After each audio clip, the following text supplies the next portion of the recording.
Welcome to the Let's Get Vulnerable podcast. We have a very, very special guest with us here today. We have Dr. Rachael, who I'm so lucky is a graduate of the program and also part of our amazing team at Dr. Morgan Coaching. So welcome, Rachael. I'm so excited to have you. Thank you so much, Dr. Morgan. I'm so happy to be here. Yay. And I want to give the listeners just a little bit about your background, and then we'll get into Rachael's story and kind of what brought her to the program and all those juicy details. But I want to start with a little bio. So Dr. Rachael has a passion for serving others, especially in assisting women to gain the confidence and skills to step into the best version of themselves. She has 20 years of counseling experience. She obtained her bachelor's degree in individual and family studies in 2002, continued on to obtain her master's degree in counseling with a certificate in family and marital counseling in 2006, and most recently completed her doctoral research in higher education and leadership in 2021. In her role as a coach with Dr. Morgan's team, that's our team, she enjoys working with clients to support their growth and discovery. She believes in the client-centered approach to coaching, where the discussion is non-directive, is a non-directive form of talk therapy and coaching. The client will lead the conversation, and Dr. Rachael will listen and offer support as needed. And we're so lucky to have you on our team, to have you as a graduate of the program. So thank you for being willing to come on the show and share your story with us. Oh, absolutely. Thank you so much for the opportunity. So Rachael, you've listened to the show. One of the questions I always ask people is, what was your story, or what was your life like before doing the program? And then what was it that really brought you to the point where you knew, okay, something has to change? Yeah, that's a great question. And first of all, I just want to say that this program truly did save my life. And you are just amazing, Dr. Morgan, and the work that your program does. Because my life before the program, honestly, I was in my late 30s, and I would just describe it as my personal life was just a mess. And like a lot of our clients will tell us, I felt that I had everything else together. I had my education. I had, great relationships other than my romantic one. I had a great career, but I just could not seem to find what the common denominator was. Was it me? Which throughout the program time, I realized it was me.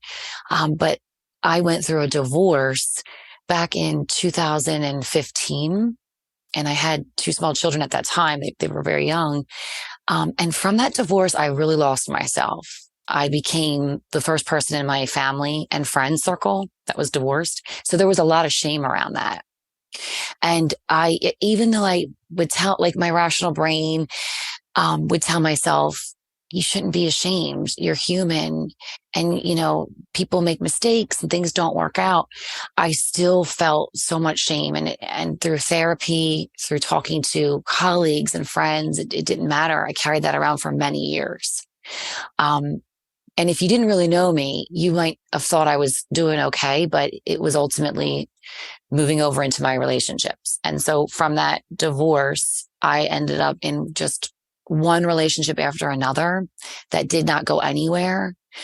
It would be like everything was so unfulfilling, and then one would end for whatever reason. It was usually me. And then I would be in another one that was just another dead end relationship. So it was during COVID, I think, that I was really listening to your podcast religiously. I was working from home most of the time during those 2 years. And when I would run on my lunch break, I needed to find something. And I found your podcast first. I think that's how a lot of our clients actually find you. And I listened religiously, I'm going to say for about 9 months, kept thinking I really want to join this program, but I don't have the funds. I'm a single mom.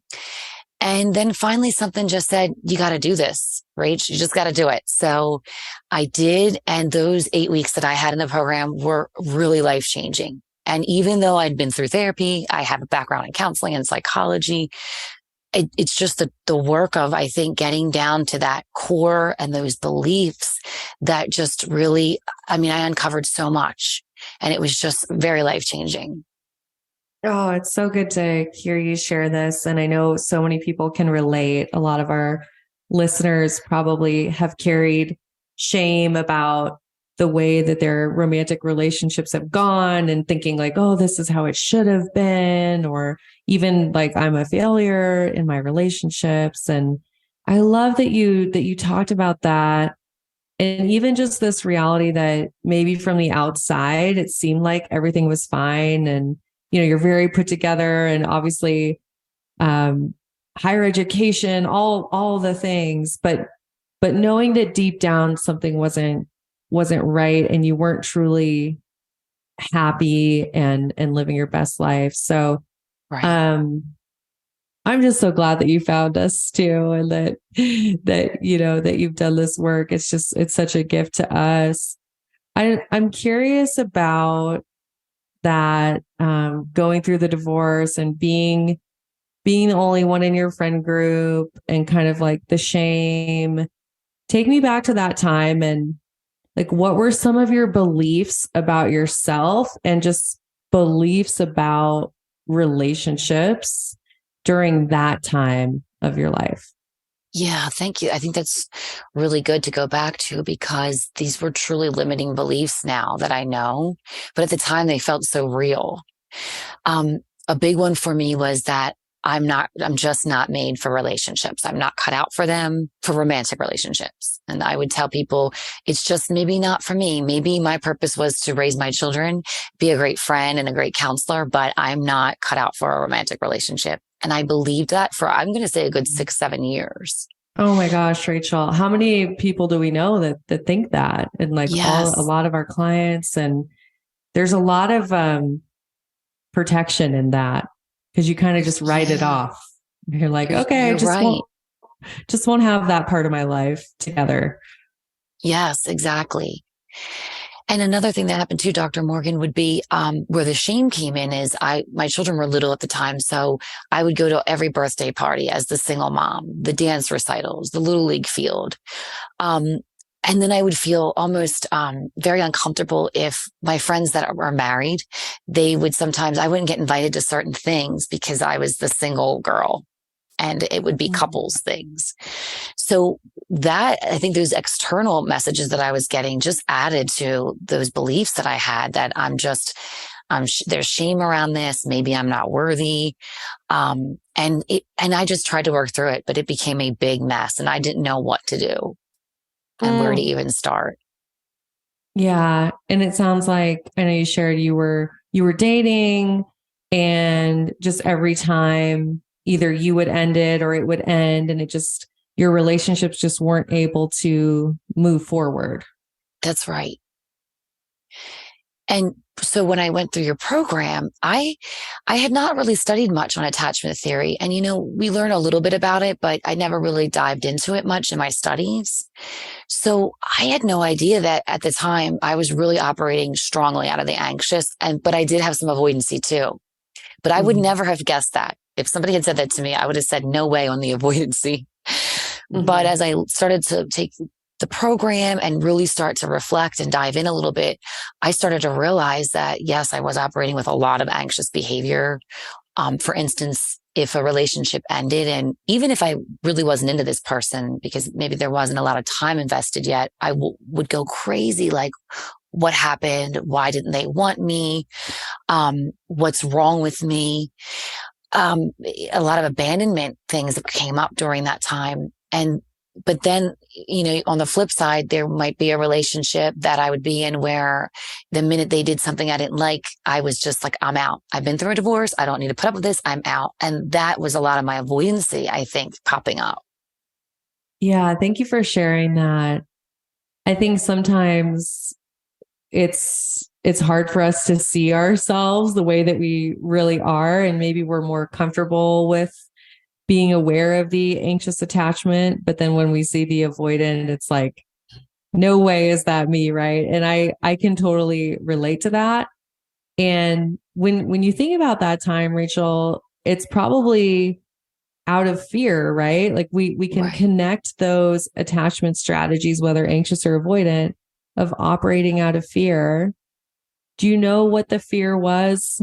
If I get close to someone, if I'm vulnerable in this relationship, what would happen? What was your fear at that time? Yes, at that time it was, if I get close to this person, they're going to leave me. The relationship's going to dissolve like my marriage did. And maybe they're going to find out that I'm not as put together as I think I am, whereas maybe they think so on the surface looking at me. And so I think that's Mm. where a lot of that fear stemmed from. And I I think think that, so many yeah, of our listeners, and I hate to interrupt you, but that was like, so profound because so many of our listeners relate to those two fears, which at the core are fear of abandonment and then fear of being deeply seen and known because you haven't deeply seen and known yourself. So how yes, could someone else? And then if they see there's something wrong with me or not good enough, then ultimately I'll be abandoned again. So thank you for yes. sharing that. There's so many people listening who relate to what you're sharing. Oh, absolutely. Yes. And I think you're right. If you don't take that deep look in and know that about yourself, or know the things about yourself, like we're not perfect. So now that I've done a lot of reflection and some intention work and going through the program, and in my role of coaching in the program too, which holds me so accountable, I realized that there's parts of me that I'm always growing and working on, but that doesn't mean I'm not okay. That doesn't mean that it's bad. I'm human. And I like that part of me. I like that I know and I'm aware and I can grow. But before I could get to that place, I think there was a lot of shame and fear around that. Thank you for acknowledging that. And absolutely, it's about radical self-acceptance and this Yes. awareness that I am enough as I am. There's nothing wrong with me. And I will continue to grow and heal and evolve throughout my Yes. life. We never reach the top of this, self-actualized mountaintop and then, ooh, we're completely healed.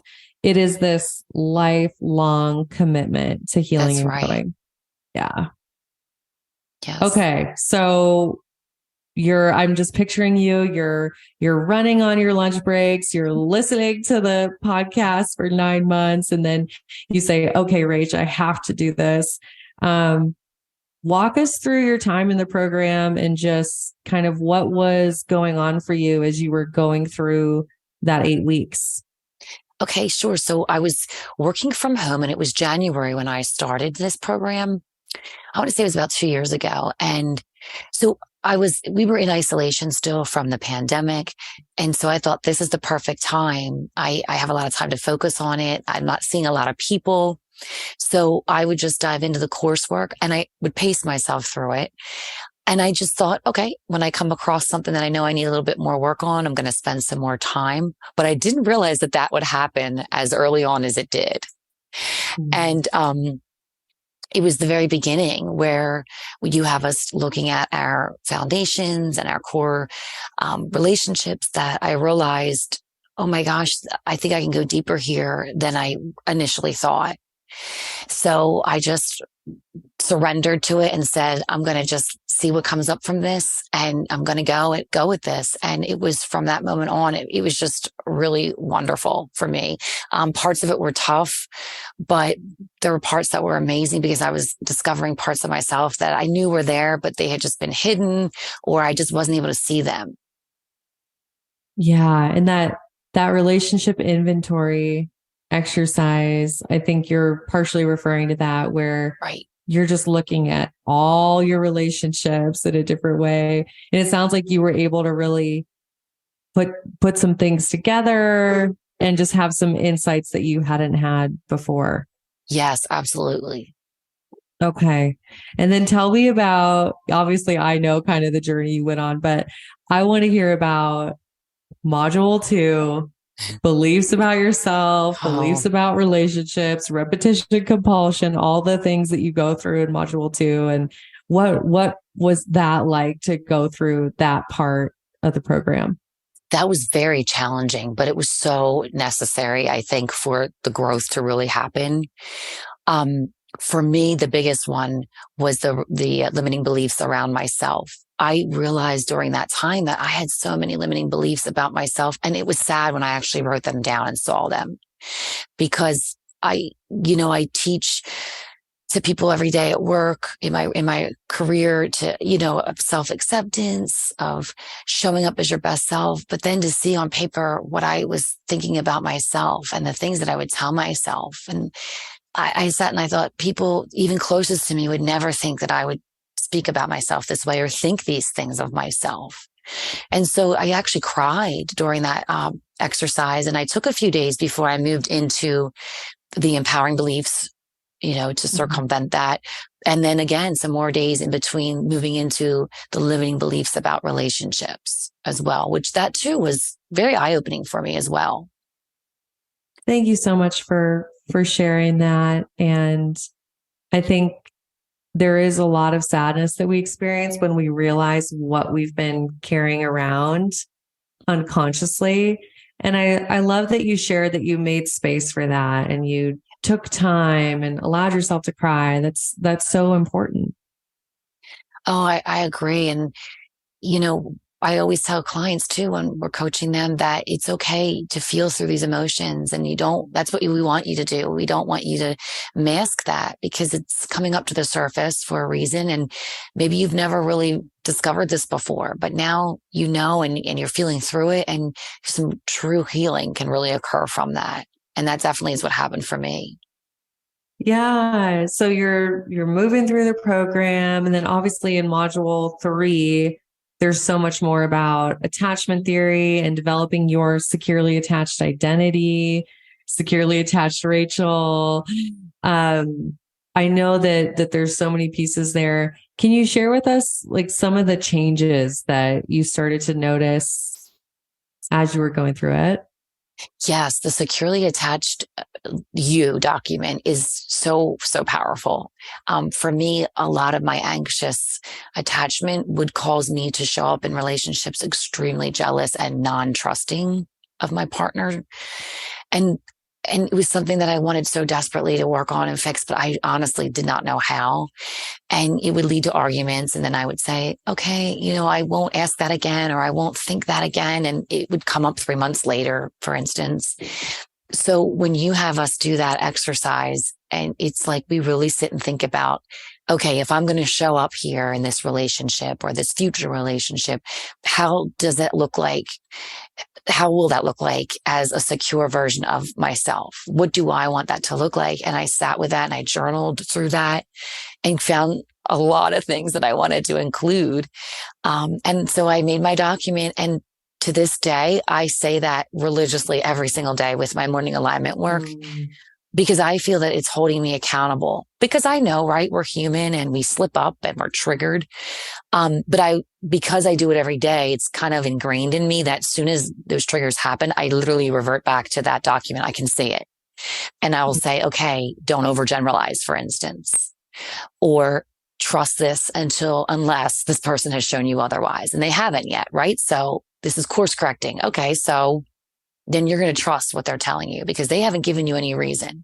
So it was things like that. And I'm telling you, I'm Dr. Morgan. It was, again, life-changing. It has just helped me so much. Oh, I love it. I love hearing that. And then, so it's been, well, what I love about this is it's not like you just go through this and it's great while you're in it, because some programs are like that where, okay, you're in it, and while you're in it, it's great. And then as soon as you're done with it, the impact is gone. Right. So what I love about what you're saying, which I know to be true, is how this really does get to your core and your identity, and you're making lifelong shifts that the work that you did in that 8 weeks makes your entire rest of your life different. So yes. Yeah. And obviously you wouldn't have wanted to work with us if that hadn't been the case. That right? is so true. And Yeah. I mean, I had people telling me while I was in it, and I think I had mentioned it to you at one point when I was a member of the program, people came up to me honestly and were like, you just seem different. You have a different light about you. And in different groups that I'm in, I've had people say my energy is different. And I was so thrilled because I could feel changes happening. But the fact that people could see them just made me even more excited about it. And because I hold myself accountable to it, it's part of my sacred morning routine every day is a lot of the stuff we learned in this program. And it has literally become a lifestyle for me, just like exercises or, eating healthy or, whatever it is that people do. I try to tell the clients, you can embed this into your everyday lifestyle. And it's something that you'll have with you always. So you don't want to just do it for 8 or 12 weeks and then lose it. Yeah. It's like anything else, but we have to practice and have consistency with it. And then it truly works. You're such a wonderful example of that, of really internalizing it and just like a healthy exercise routine, making it part of your life. And I see so many women who are successful in our program. That's exactly what they do. So I love that here we are years later and you have, maintained your shifts and you're becoming even more securely attached. And Yes. I love it. For you, I'd love to know kind of like life after the program. I'm sure there's a lot of ways that things are different, but for dating and relationships, how do you think it's changed in terms of your approach and your experiences? Okay, I have a couple examples. One is just with my family and I would say colleagues, and I'm able to assert myself so much stronger.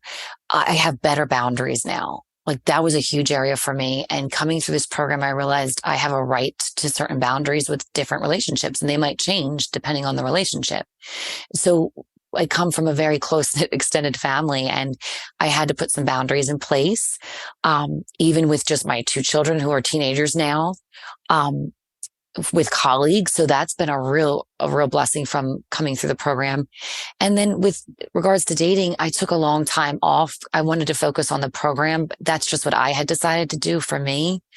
And, I just wanted to get really good at who I was and what I needed and what I was looking for in a secure relationship. And I have since met a wonderful partner who was in my life prior to the program, and things hadn't worked out because of my anxious attachment. And he has since accepted that and is willing to work with me on rebuilding our relationship. So that has been within the last year, something so beautiful that's happened again. And and he supports me and the work I do on myself every day. And I know for a fact that we wouldn't be here if I didn't go through this and work on a lot of the areas I had to work on.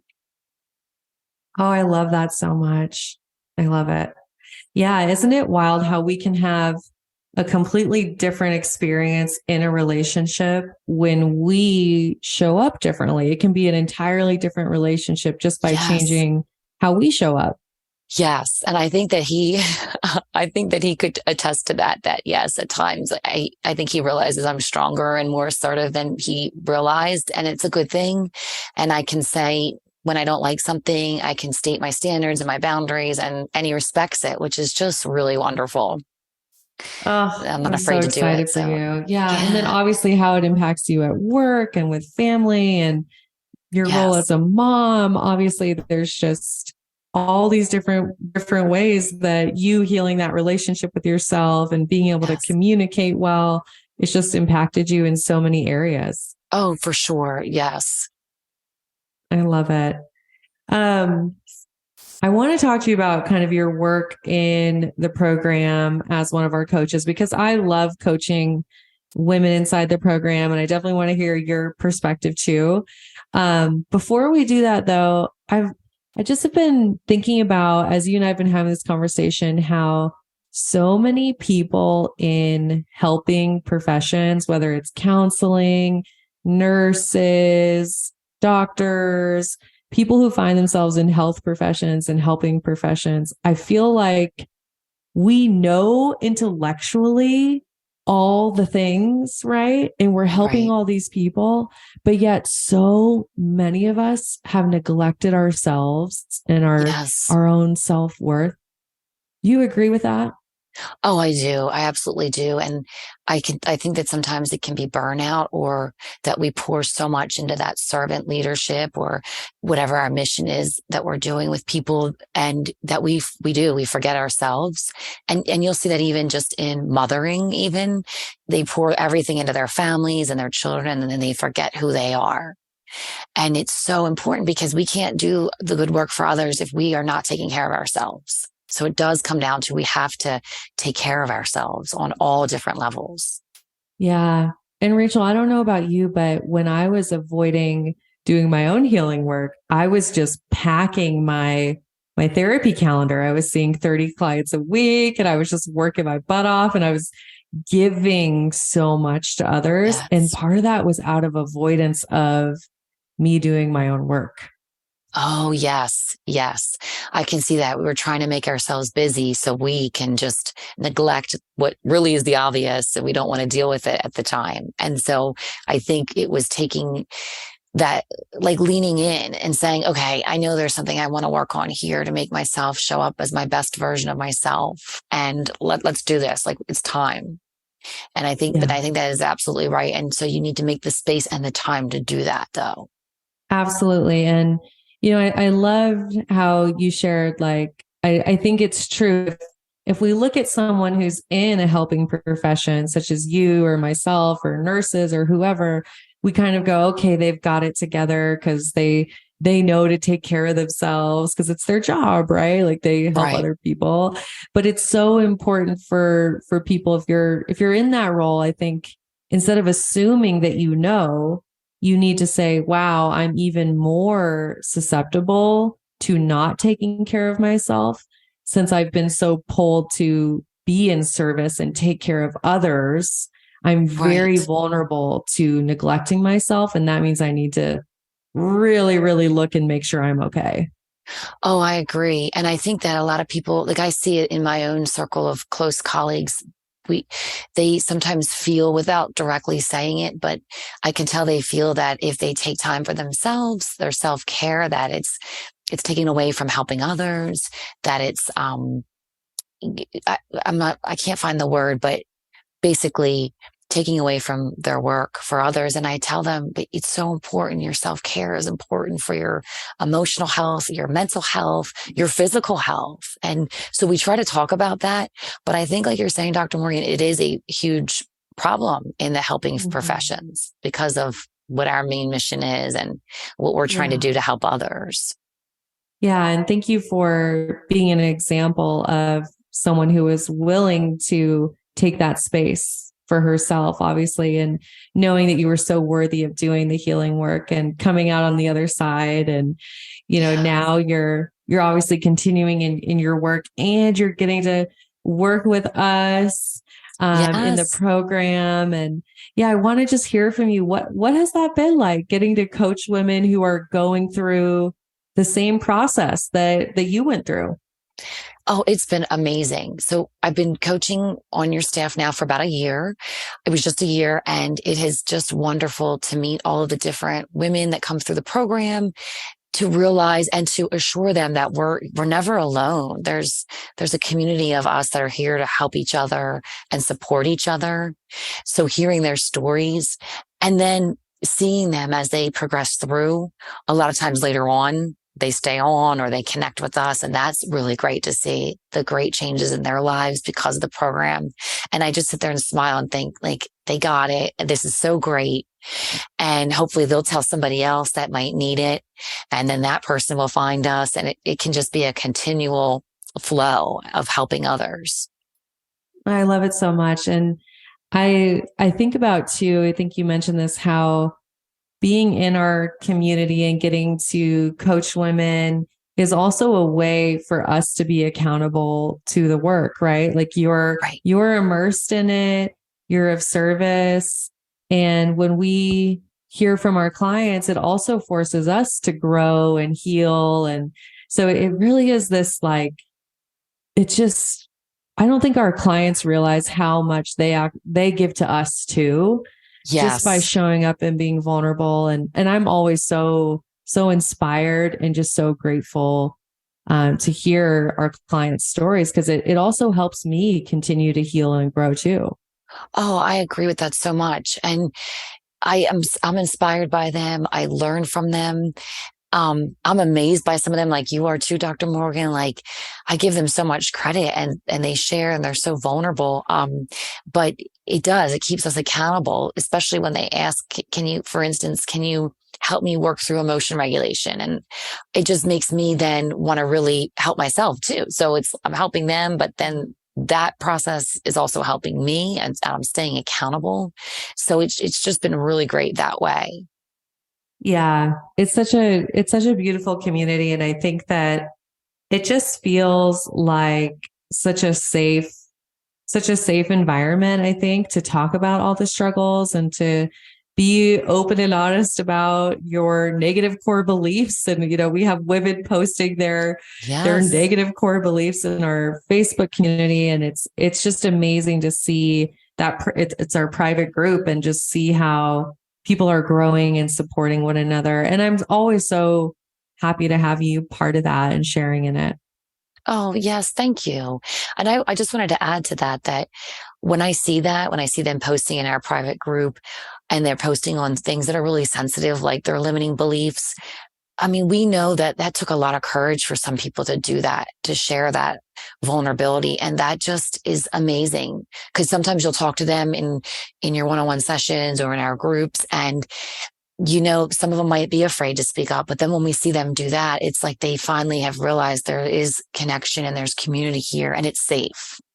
Yeah. And that is so important for the healing too, the healing process.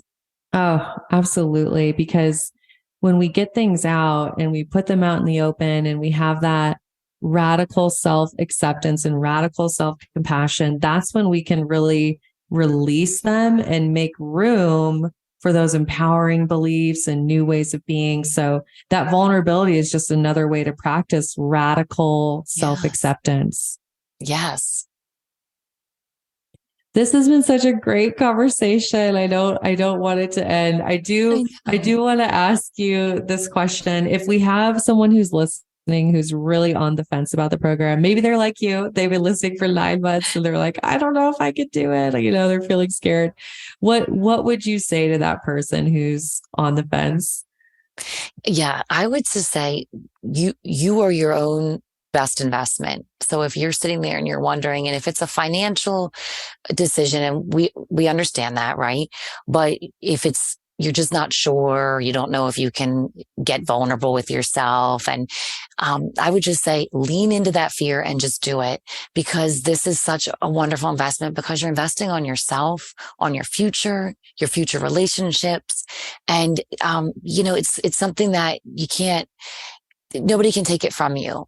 It's kind of like I tell people in education, that's one thing they can't take away from you when you get your education. Yeah. So this is like knowledge that you're going to get, that you can then take with you and use and as you work towards your highest self. So I say, if those are the things that are questioning your decision, whether or not you should do it, I say lean in and just do it. And it will be one of the best investments that you will make. Thank you so much, Rachael. I appreciate that. And you're such a wonderful example of taking that leap and showing up and doing the work, and how it has changed the trajectory of your life. And obviously I love witnessing that.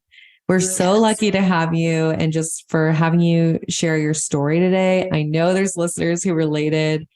I'm going to ask you one last question, but before I do, how can people get in touch with you if they want to talk with you just about either about the program or your experience? What's the best way?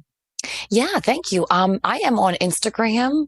And I am I have my handle on, it's somewhere in here. So if they want to find me, Dr. Morgan, on Instagram, I am lowercase doctor, which is just DR, period, _ Rachael. And that's RACHAEL _K. Perfect. And we'll put it in the show notes too, so people can connect with you. So if you want to send Rachael a message, maybe just tell her thank you for being vulnerable, or you have questions about the program, please do reach out to her. I know you'd love to connect with people. Yes, that'd be great. Yeah. And we so appreciate you as part of our team. You are such a bright light and you're always cheering people on in our team. So thank you so much for all you do for our community.